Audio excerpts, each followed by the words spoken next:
I'd like to demonstrate to you some of the key concepts in the over 2.5 goal market, or I should just say the under-over market on football. We're going to use Inter Milan versus Man United in the Champions League to have a look at this. You can see how I'm on the Soccer Mystic price predictor screen. The signal strength for the match is pretty good, and it's pretty good for the over and under market. First thing that you learn when you're using Soccer Mystic is if you wind the clock forward, you can see how the odds get affected during the match. Also, if we enter goals into here, we can influence what happens there as well. Winding forward the forecast time will allow us to see how everything pans out within this particular match. Best thing to use though is the charting, and if I go into the charting, I'll switch off 3D and we'll have a look at what's going to happen during this particular match. Now, you would expect a tight match. Everybody knows in the Champions League, especially in the knockout stages, that it makes sense to try and not concede a goal when you're playing away. Or if you can get an away goal, that significantly changes the structure of the match. So you tend to find that the chance of a draw in these particular matches tends to be quite high anyway. Also, they tend to be lower scoring affairs than you tend to see in most other matches. The line you can see here, or the lines I should say, is basically saying 0 probability, 100% probability. And you can see here that under 2.5 goals starts at a probability of about 60%. Then obviously as the match progresses, the chances of under 2.5 goals gets greater and greater and greater until it finishes at 100%. Over 2.5 goals is obviously the inverse of that. It's the opposite, because you're either going to have under 2.5 goals or over it, and that's the way that it pans out. If I switch on the Soccer Mystic profit line for under 2.5 goals,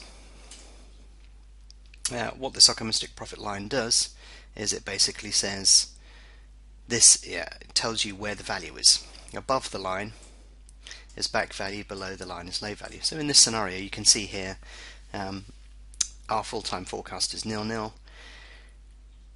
If that is the correct score, then you can see basically if we backed under 2.5 goals, you can see all of this area up here represents an opportunity to lay off at a much lower price. This is where the over-under market is quite interesting, because you're effectively adopting a market neutral strategy. What you're saying here is not whether Inter Milan are going to score first or Man United score first. You're basically saying when is the goal going to occur. So let's look into the future and work out what profitable scenarios we would need to be able to trade out at a profit while the match is actually underway. Very easy to do. Let us, for example, assume that there's a goal after 40 minutes. Because we're in the over-under market, it doesn't matter who scores this goal. It's going to affect the market exactly the same regardless of whether Inter or Man United score. So you can see if there's a goal at 40 minutes, you can still see that you would be able to trade out at a profit. Basically, you would have bought into the market over here, and you can still see that you're above the line, and therefore you would still be in profit at this particular point within the match.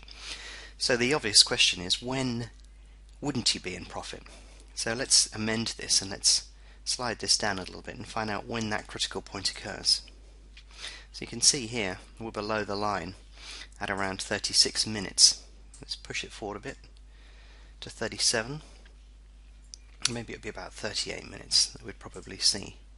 Yeah, so more or less we can see there that the crossover point is basically saying if you back under 2.5 goals before the match starts, or even as the match starts, the only time that you could possibly be at a loss would be if there's a goal before 38 minutes.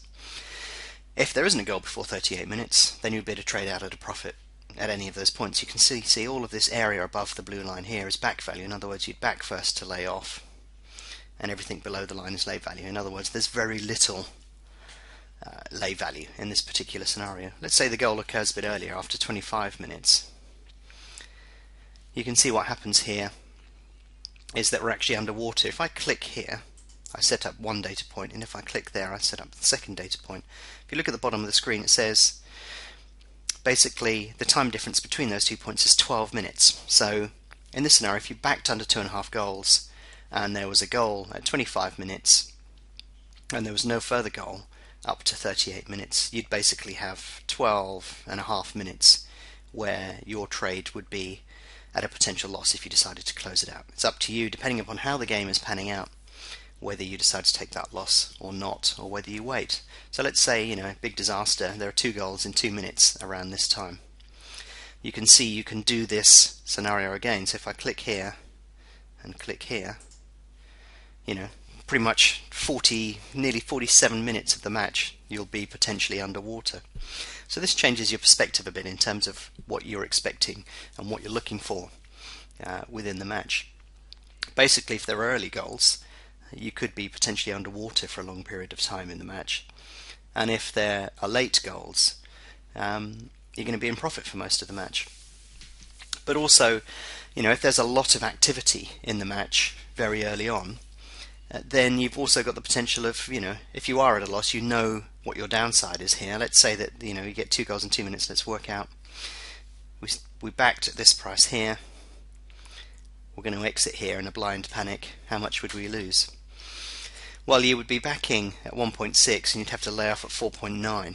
So you can see here that you'd have to basically have a potential loss if you closed out in this scenario of about 3 times your original stake. Now that sounds a bit severe, so you may want to make a judgment on whether you want to do that or not.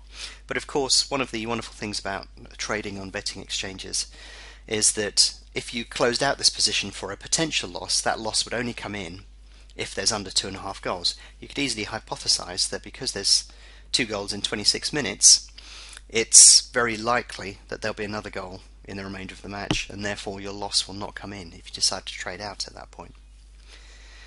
So let's have a look at what the critical points are. We've realized that the first critical point was 38 minutes. Let's have a look at the next critical point. Let's have a look and see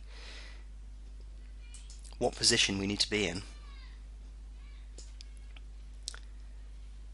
where we are never in a profit. Let's wind this forward slightly.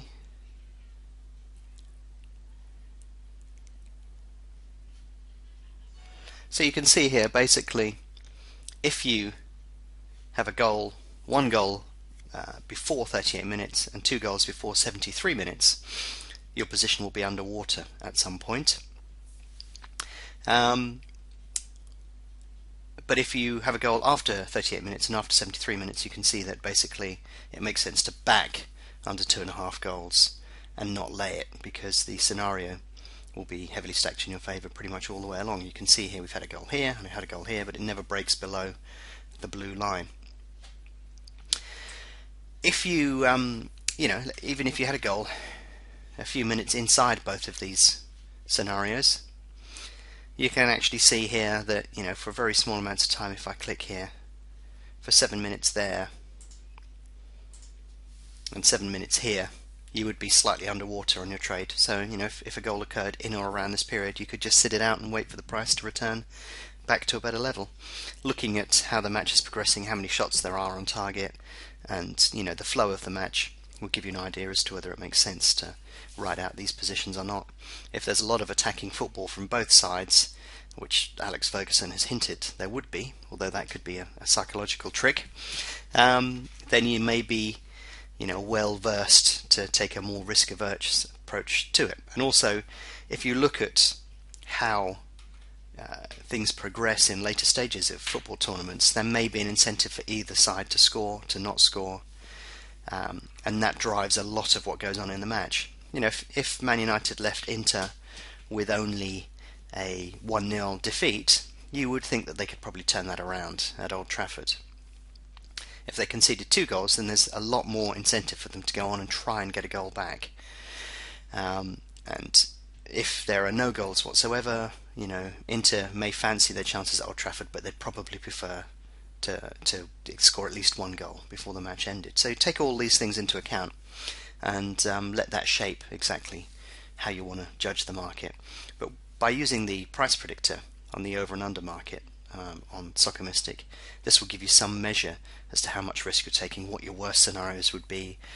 If a certain scenario occurs, like 2 goals in the first half, then this will allow you to judge exactly what position you'll be in at half time, and you can start thinking through exactly what you'd like to do in the match.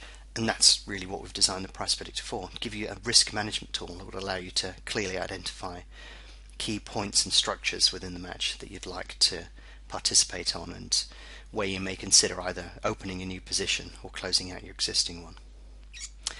So that's a quick overview of the over and under market and how to interpret and gather what you're going to do in these markets. Hope that's been useful to you.